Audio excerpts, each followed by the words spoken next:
raconter mon cheminement. J'ai fait confiance à mon intuition, à mon cœur et à mon instinct.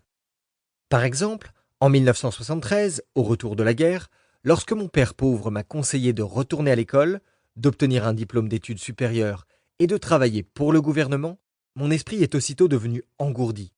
Mon cœur s'est alourdi et mon instinct m'a dit « pas question ».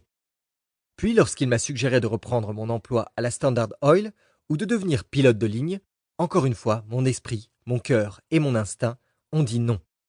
Je savais que j'en avais fini avec la navigation et le pilotage, même s'il s'agissait de bonnes professions bien rémunérées. En 1973, à l'âge de 26 ans, je devenais adulte. J'avais suivi les conseils de mon père et j'étais allé à l'école.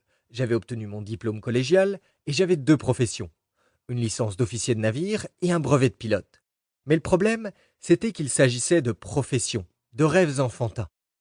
À l'âge de 26 ans, j'étais assez vieux pour savoir que l'éducation est un processus. Par exemple, lorsque j'ai voulu devenir officier de navire, j'ai fréquenté une école qui formait des officiers de navire. Et lorsque j'ai voulu apprendre à voler, je suis allé à l'école de pilotage de la marine américaine, un processus de 2 ans qui transformait des non-pilotes en pilotes. J'abordais avec prudence mon prochain processus d'apprentissage.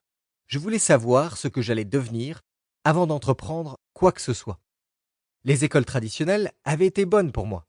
J'avais réussi à devenir ce dont je rêvais lorsque j'étais enfant.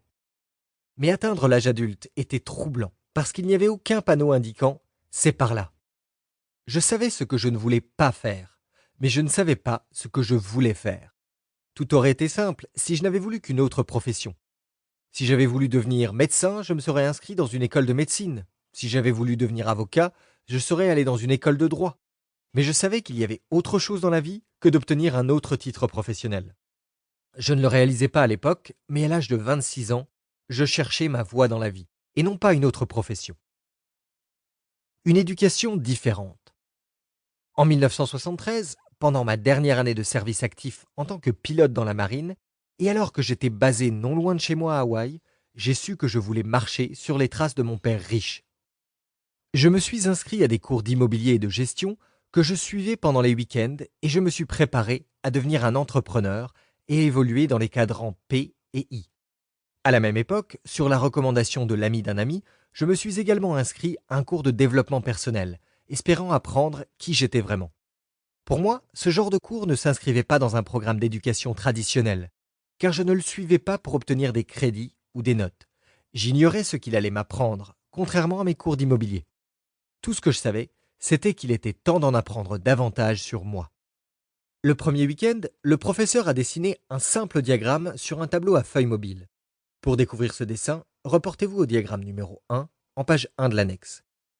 Le professeur s'est ensuite tourné vers le groupe et a dit « Pour devenir un être humain entier, vous devez vous plier à un apprentissage mental, physique, émotionnel et spirituel. » En écoutant ces explications, j'ai compris que les écoles traditionnelles avaient comme but premier de développer les aptitudes mentales des étudiants.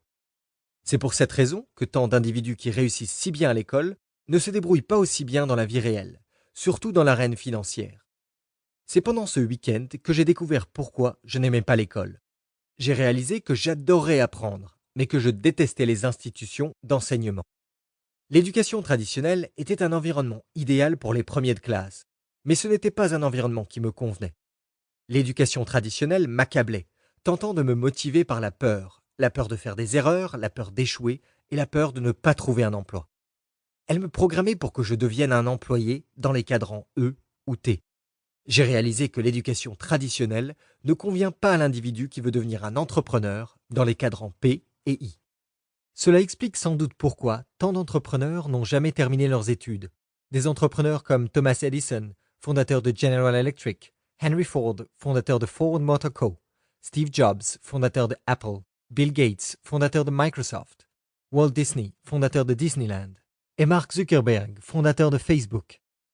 Le cours s'est poursuivi et le professeur a de plus en plus approfondi ces 4 types de développement personnel. J'ai réalisé que j'avais passé la majeure partie de ma vie dans un milieu éducatif hostile. Après 4 ans d'études dans une académie militaire entièrement masculine et 5 ans comme pilote de la marine, j'étais plutôt fort mentalement et physiquement. En tant que pilote de la marine, j'étais fort émotionnellement et spirituellement, mais uniquement sur le